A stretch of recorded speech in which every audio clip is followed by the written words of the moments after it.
নুরুল ইসলাম আলী সাহেব ওনার মূল্যবান নসিহত পেশ করার জন্য সবিনয় অনুরোধ জানাচ্ছি।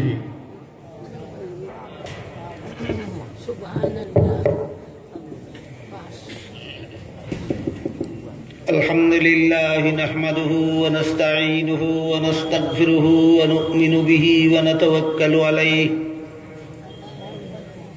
ونعوذ بالله من شرور أنفسنا ومن سيئات أعمالنا من يهده الله فلا مضل له ومن يضلله فلا هادي له ونشهد أن لا إله إلا الله وحده لا شريك له ونشهد أن سيدنا ونبينا ومولانا محمدا عبده ورسوله صلى الله تعالى عليه وعلى آله وأصحابه وبارك وسلم. أما بعد فأعوذ بالله من الشيطان الرجيم. بسم الله الرحمن الرحيم. يا أيها الذين آمنوا قوا أنفسكم وأهليكم نارا وقودها الناس والحجارة. وقال رسول الله صلى الله عليه وسلم مروا أولادكم بالصلاة إذا بلغوا 7 سنين واضربوهم إذا بلغوا 10 أو كما قال عليه الصلاة والسلام. حضرات উলামায়ে কেরাম, মুহতারাম হাজিরিন, আমি আপনাদের খেদমতে যে আয়াত তিলাওয়াত করেছি তাতে আল্লাহ বলেন, হে ঈমানদারগণ, তোমরা নিজেরাও ওই আগুন থেকে বাঁচো যার লাকড়ি হবে মানুষ আর পাথর, এবং তোমাদের বিবি বাচ্চাকেও সেই আগুন থেকে বাঁচাও। খুব সহজ সরল ভাষায় সরাসরি আল্লাহ আমাদের নির্দেশ দিয়েছেন সেই জাহান্নামের আগুন থেকে নিজেদেরকেও বাঁচার এবং পরিবার পরিজনকেও বাঁচাবার। এজন্য হাদিস শরীফে রাসূল করিম সাল্লাল্লাহু আলাইহি ওয়াসাল্লাম বলেন, তলাবুল ইলমি ফারিদাতুন আলা কুল্লি মুসলিম। যে পরিমাণ ইলম শিখলে জাহান্নাম থেকে বাঁচা যায়, সে পরিমাণ ইলম শিক্ষা করা সমস্ত মুসলমানদের উপর ফরজ। বুঝে থাকলে বলুন তো, কি পরিমাণ ইলম শিক্ষা করা সমস্ত মুসলমানদের উপর ফরজ? যে পরিমাণ ইলম শিখলে জাহান্নাম থেকে বাঁচা যায়। যেমন কলেমা কালাম না শিখলে জাহান্নাম থেকে বাঁচার উপায় নেই। উযু গোসল না শিখলে জাহান্নাম থেকে বাঁচার উপায় নেই। পাক নাফাক না শিখলে, নামাজ রোজা না শিখলে জাহান্নাম থেকে বাঁচার উপায় নেই। আর এই বিষয়গুলি শিখতে বেশি দিন লাগে না। মনোযোগ দিয়া শিখলে 1 বছর যথেষ্ট। আর উদাসীনতার মধ্য দিয়া শিখলেও 3 বছর যথেষ্ট। যে কোনো মতে লেখাপড়া করলে 3 বছরে এই বিষয়গুলি শিক্ষা করা যায়। সামান্য মনোযোগী হইয়া লেখাপড়া করলে 2 বছরে এই বিষয়গুলি শেষ করা যায়। বিশেষভাবে মনোযোগী হইয়া লেখাপড়া করলে 1 বছরেই কলেমা কালাম, উযু গোসল, পাক নাফাক, নামাজ বন্দেগী শিক্ষা করা যায়। কিন্তু আমাদের বর্তমান সমাজের বেশিরভাগ মুসলমান এই ব্যাপারে এতই উদাসীন নিজেদের ছেলে মেয়েদেরকে কলেমা কালাম শিক্ষা না দিয়া, উযু গোসল শিক্ষা না দিয়া, পাক নাপাক শিক্ষা না দিয়া, নামাজ রোজা শিক্ষা না দিয়া স্কুলে পাঠায়। সাবেক এমপি সাহেব আপনাদেরকে বলে গেছেন, ইনি নিজেও স্কুল কলেজ ভার্সিটিতে পড়েছেন। কাজেই আপনাদেরকে স্কুল কলেজ ভার্সিটিতে পড়তে নিরুৎসাহিত করেন না। স্কুল কলেজ ভার্সিটিতে পড়া দোষ নয়, গুণ মুসলমানের জন্য। মুসলমানের জন্য স্কুল কলেজ ভার্সিটি পড়াও দরকারি, কিন্তু জাহান্নাম থেকে বাঁচার ব্যবস্থা করে না জাহান্নামের পথে চলে? জাহান্নাম থেকে বাঁচার ব্যবস্থা। আমাদের দেশের বেশিরভাগ মুসলমান মা বাবা নিজের ছেলে মেয়েদেরকে জাহান্নাম থেকে বাঁচার মতো শিক্ষাটুকু না দিয়াই স্কুল কলেজ ভার্সিটিতে পাঠায় দেয়। আর সবচেয়ে বড় দুঃখজনক একটা ব্যাপার হল, আমাদের দেশের স্কুল কলেজ ভার্সিটির সিলেবাস দুইটা শয়তানি চিন্তাধারা নিয়ে তৈরি করা হয়। স্কুলের সিলেবাস, কলেজের সিলেবাস, ভার্সিটির সিলেবাস, দুইটা শয়তানি চিন্তাধারা নিয়ে সিলেবাসটা তৈরি করা হয়। এক নম্বর, এই সিলেবাস পড়া যেন কোনো ছাত্রছাত্রী নামাজি হইতে না পারে। দুই নম্বর, এই সিলেবাস পড়িয়া যেন ডক্টর আহমদ শরীফ তৈরি হয়। এই সিলেবাস পড়া যেন তসলিমা নাসরিন তৈরি হয়। এই সিলেবাস পড়া যেন লতিফ সিদ্দিকী তৈরি হয়। কতটা শয়তানি পরিকল্পনা নিয়ে আমাদের স্কুল কলেজ ভার্সিটির সিলেবাস তৈরি হয়। এক নম্বর, এই সিলেবাস পড়া যেন ছাত্রছাত্রী নামাজি হইতে না পারে। দুই নম্বর, এই সিলেবাস পড়লে যেন নাস্তিক মুরতাদ হইতে পারে। সুতরাং মা বাবা ও সন্তানদের কলেমা কালাম শিখাইল না, উযু গোসল শিখাইল না, পাক নাপাক শিখাইল না, নামাজ রোজা শিখাইল না, পাঠাইয়া দিল স্কুল। তারা তো জাহান্নাম ভাটানির লাগি ফাঁক পেতে বসেই আছে। এমত অবস্থায় যে সমস্ত সন্তানদেরকে মা বাবা ও জাহান্নাম থেকে বাঁচার মতো শিক্ষা দিল না, এবং স্কুল কলেজে তো এই এমন শিক্ষা দেওয়ার কোনো ব্যবস্থাই নাই, এই রকম ছেলে মেয়ে যারা মা বাবার কাছেও কলেমা কালাম শিকার সুযোগ পাইল না, উযু গোসল শিকার সুযোগ পাইল না, পাক নাপাক শিকার সুযোগ পাইল না, নামাজ রোজার শিকার সুযোগ পাইল না, আর স্কুল কলেজ ভার্সিটিতে গিয়ে সেখানেও জাহান্নাম থেকে বাঁচার সুযোগ পাইল না, এরা ভাগ্যবান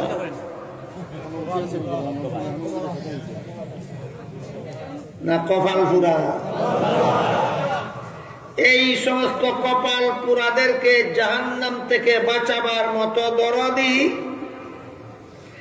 এই দুনিয়াতে আর কেউ নাই কওমি মাদ্রাসা ছাড়া। এই সমস্ত কপাল পুরাদেরকে জাহান্নাম থেকে বাঁচাবার মতো দরদি এই জগতে কেউ নাই কওমি মাদ্রাসা ছাড়া। কওমি মাদ্রাসা পাগল পারা হইয়া এই সমস্ত কপাল ফুরাদেরকে জাহান্নাম থেকে বাঁচাবার জন্য প্রাণপণ চেষ্টা চালিয়ে যাচ্ছে। এই চেষ্টার একটা অংশ এই সম্মেলন। এই সম্মেলনে সর্বস্তরের মানুষকে দাওয়াত করা হয় একমাত্র জাহান্নাম থেকে বাঁচার পথ চিনাবার জন্য। জাহান্নাম থেকে বাঁচার পথ চিনাবার। কিন্তু সম্মেলন তো বৎসরে একদিন হয়।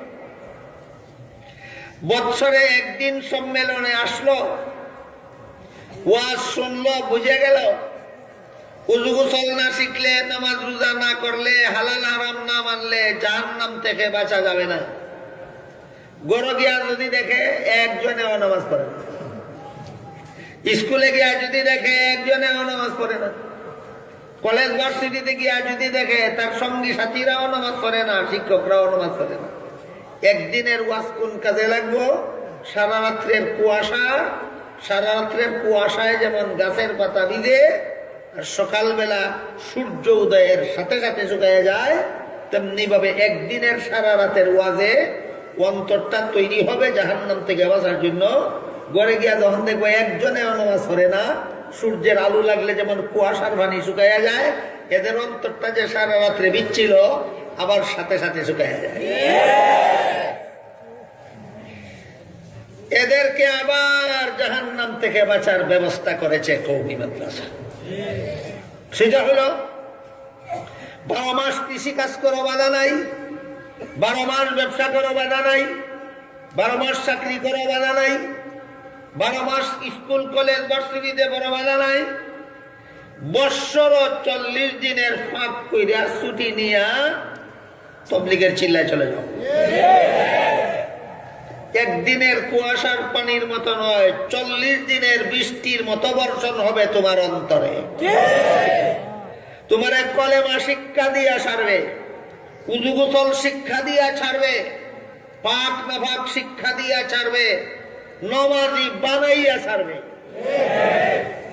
কোথায় গেলে? তবলিগ জামাতের চিল্লায়। এইটাও একমাত্র কওমি মাদ্রাসার অবদান, একমাত্র কওমি মাদ্রাসার অবদান। তারপরে বৎসর 40 দিনের চিল্লা দিয়ে আসলে পরেও যদি বাকি দিনগুলি এমন পরিবেশে থাকে যে পরিবেশে চিল্লায় থাকাকালে নামাজ পড়তে হয়, এখন সংসারের পরিবেশে আর তাকে নামাজ পড়তে দেয় না, তাদেরকেও জাহান্নাম থেকে রক্ষা করার জন্য 3 নম্বর ব্যবস্থা নিয়েছে কওমি মাদ্রাসা। সেটা হলো কোন একজন বুজুর্গের হাতে হাত দিয়া ওনার শিষ্যত্ব গ্রহণ করো। এটা আমরার পরিভাষায় কই মুরিদ হইয়া যাও। একজন বুজুর্গের হাত ধরিয়া ওয়াদা করো, হুজুর আমি আপনার পরামর্শ মতো সারা বছর ধর্মের কাজ করব। এইটার নাম ওই মুরিদ। একজন আল্লাহওয়ালার হাতে ধরে আমি ওয়াদা করবো যে আপনার পরামর্শ মতো সংসার চালাইয়াও সারা বছর ধর্মের কাজ করে যাব। তখন তিনি যখন বলে দিবেন ফজরের নামাজ সময় মতে পড়তে হবে, পড়বেন, জোহরের নামাজ সময় মতে পড়তে হবে, আসরের নামাজ সময় মতে পড়তে হবে, মাগরিবের নামাজ সময় মতে পড়তে হবে, এশার নামাজ সময় মতে পড়তে হবে, ফরজ আমলগুলি করতে হবে, ওয়াজিব আমলগুলি করতে হবে, সুন্নতে মুআক্কাদা আমলগুলি করতে হবে, গান বাজনা ছাড়তে হবে, সুদ ঘুষ মদ জুয়া ছাড়তে হবে। একটা একটা একটা একটা করে বৎসরের পর বৎসর তিনি আপনাকে শুধু জাহান্নাম থেকে হাতে ধরিয়া বাঁচাবার জন্য জান্নাতের পথে টেনে নিয়ে যাবে। এই জন্য হাদিস শরীফে রাসূল করিম সাল্লাল্লাহু আলাইহি ওয়াসাল্লাম আল্লাহওয়ালাদের সংস্রব আর দুনিয়াদারদের সংস্রব, আল্লাহওয়ালাদের সংস্রব মানুষকে জান্নাতের পথে টেনে নিয়ে যায়, দুনিয়াদারদের সংস্রব মানুষকে জাহান্নামের পথে টেনে নিয়ে যায়। কথাটা বোঝাবার জন্য সহিহ বুখারী শরীফের হাদিসে উল্লেখ আছে, আল্লাহ রাসূল সাল্লাল্লাহু আলাইহি ওয়াসাল্লাম চমৎকার 2টা উদাহরণ দিয়েছেন। 1 নম্বর উদাহরণ আল্লাহওয়ালাদের সংস্রব, আল্লাহওয়ালাদের সাথে যারা সম্পর্ক রেখে চলে। রাসূল বলেন এদের উদাহরণ হইল ওই লোকের মতো যেই লোক আতরের দোকানে গিয়া বসলো,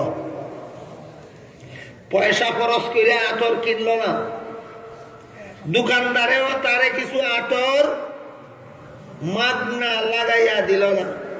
মাগনা বুঝুন তো, দোকানদারেও কিছু আতর তারে মাগনা লাগাইয়া দিল না, নিজেও পয়সা খরচ করে কোনো আতর কিনল না, শুধু বসে রইল। রাসূল বলেন তারপরও বাতাস দোকানদারের আতরের শিশির থেকে সুগন্ধ আইনা বিনা পয়সায় তোমার নাক লাগাইয়াই দেব। ঠিক তেমনি ভাবে যারা আল্লাহওয়ালাদের সাথে সম্পর্ক রেখে চলে, আল্লাহওয়ালাদের পরামর্শ নিয়ে চলে, এদের নাকে জান্নাতের সুগন্ধ লাগাইয়াই দেব। পক্ষান্তরে রাসূল বলেন তুমি যদি কামারের দোকানে যাও, গিয়া যদি বসে থাকো, যে চুলার মধ্যে কামার লুয়া ফুরায় সেই লোহা চুলার মধ্যে যদি তুমি লোহা পূরণের কাজে শরীক নাও, যে হাতুড়ি দিয়া কামার লোহা পিটায়, সেই হাতুড়ি নিয়ে হাতে নিয়ে যদি তুমি লোহা পিটানিতে শরীক নাও হও, এমনি যদি কামারের দোকানে বসে থাকো, তবুও বাতাস কামারের দোকানের লোহা ফুরা ধোঁয়ার দুর্গন্ধ তোমার নাকে লাগাইয়াই দিবে। তেমনি ভাবে যদি আল্লাহওয়ালাদের সাথে সম্পর্ক না রেখে দুনিয়াদারদের সাথে সম্পর্ক রেখে চলো, এরা তোমার নাকে জাহান্নামের দুয়ার দুর্গন্ধ লাগাইয়াই দিবে। বিষয়টা পরিষ্কার ভাবে আপনাদেরকে বুঝাবার জন্য একটা ঘটনার সামান্য অংশ বলে আমার কথা শেষ করি। হযরত ইউসুফ আলাইহিস সালাম কোন তাফসীরের বিবরণ মতে 7 বছর বয়সে দেশান্তর হয়েছিলেন, বাবার চোখের আড়াল হয়েছিলেন। কতদিন? 7 বছর বয়স। এর প্রায় 50-60 বছর পরে আবার নতুন ভাবে পিতা পুত্রের সাক্ষাৎ হয়েছিল। 7 বছরের সময় বিচ্ছিন্ন হইলেন, 60 বছরের সময় সাক্ষাৎ হইল। প্রথম সাক্ষাতেই ছেলে ইউসুফ বাবা ইয়াকুব আলাইহিস সালামকে জিজ্ঞাসা করলেন। ছেলে ইউসুফ নবী, বাবা ইয়াকুব নবী। ছেলে নবী, বাবা নবীরে জিজ্ঞাসা করলেন, বাবা আপনি কি তকদির বিশ্বাস করেন না? বাবা বললেন, তুমি এটা কি প্রশ্ন করলে আমারে? তকদির বিশ্বাস করবেন না, করবো না কিভাবে নবী হইয়া? তকদির তো সাধারণ মুসলমানেও বিশ্বাস করে, তা আমি নবী হইয়া আবার তকদির বিশ্বাস করবো না কিভাবে? ছেলে জিজ্ঞেস করলেন, যদি আপনি তকদিরের প্রতি বিশ্বাস থাকে তাহলে আমাকে হারাইয়া কানতে কানতে বৎসরের পর বৎসর কানতে কানতে চক্ষু দুইটা অন্ধ করলেন কেন? আপনি যদি মনে করেন আপনার কাছে থাকলে সুখে থাকতাম আর দূরে গেলে আমি দুঃখে থাকবো, তাইলে তকদিরের উপর বিশ্বাস গেল কোথায়? আর যদি মনে করেন তকদিরে সুখ থাকলে হারাইয়া গেলেও সুখেই থাকবো, তকদিরে দুঃখ থাকলে কাছে থাকলেও দুঃখই ভাবো, এই বিশ্বাস যদি থাকে তাহলে হারাইয়া কাঁদলেন কেন, চক্ষু অন্ধ করলেন কেন? বাবা বলেন, তুমি আমার কাছে থাকলে দুনিয়াতে সুখে শান্তিতে থাকবে, খাইবে, আর হারাইয়া যাওয়ার কারণে দুনিয়াতে দুঃখ দুর্দশা হবে, এই চিন্তায় মুটেও কাঁদছি না। তাহলে কাঁদলেন কেন? তিনি বললেন, আমি কাঁদছি এই জন্য, আমার হাত আমার কাছে থাকলে আমি তোমার হাতে ধরিয়া জান্নাতের পথে চালাইব। আমার হাতের আড়াল হইয়া যাওয়ার কারণে, আমার চোখের আড়াল হইয়া যাওয়ার কারণে যাদের সঙ্গ লাভ করবে তুমি, তারা যদি তোমার হাতে ধরিয়া জাহান্নামের পথে নিয়ে যায় তাহলে দুর্দশার শেষ থাকবে না আখিরাতে, ওই চিন্তায় কাটছি। ইউসুফ আলাইহিস সালামের এই ঘটনা আল্লাহ কোরআনে বর্ণনা করে আমাদের কি শিক্ষা দিলেন?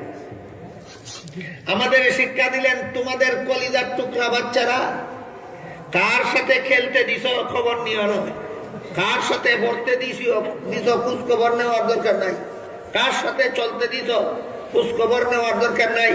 নাকি আমার কলিজার টুকরা ছেলে মেয়ে নমাজিদের সাথে যদি লেখাপড়া করে সেও নমাজি হবে, বেনমাজিদের সাথে যদি লেখাপড়া করে আমার ছেলেও বেনমাজি হবে, বেনমাজিদের সাথে যদি আমার মেয়ে চলাফেরা করে আমার মেয়েটাও বেনমাজি হবে, বেনমাজিদের সাথে যদি আমার ছেলে মেয়ে খেলাধুলা করে আমার ছেলে মেয়ে বেনমাজি হবে।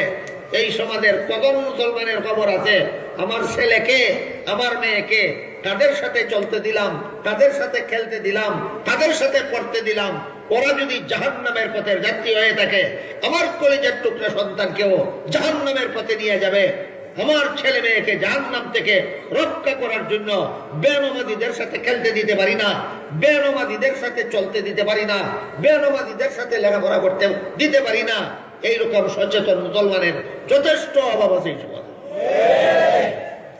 আপনারা কি চান তাহলে এরা জাহান্নামে চলে যাক না রক্ষা হোক? এদেরকে রক্ষা করার মতো দরদি এই জগতে আর কেউ নাই, একমাত্র কওমি মাদ্রাসা চালা। প্রথম ব্যবস্থা করেছে বার্ষিক সম্মেলন, দ্বিতীয় ব্যবস্থা করেছে তবলিগি জমাতের চিল্লা, তৃতীয় ব্যবস্থা করেছে বুজুর্গানেরা মুরিদ কইরা হাতে দইরিয়া সর্বস্তরের মুসলমানকে জাহান্নাম থেকে রক্ষা করার চেষ্টা করে। কাজী আল্লাহ আপনাদের আমাদের সবাইকে কওমি মাদ্রাসার সাথে জড়িয়ে থেকে নিজেরাও জাহান্নাম থেকে বাঁচার পথে চলার, নিজের বিবি বাচ্চাকেও জাহান্নাম থেকে বাঁচাবার তৌফিক দান করুন। সবাই বলুন আমিন। সুবহান রাব্বিকা রাব্বিল ইজ্জাতি আম্মা ইয়াসিফুন ওয়া সালামুন আলাল মুরসালিন ওয়ালহামদুলিল্লাহ।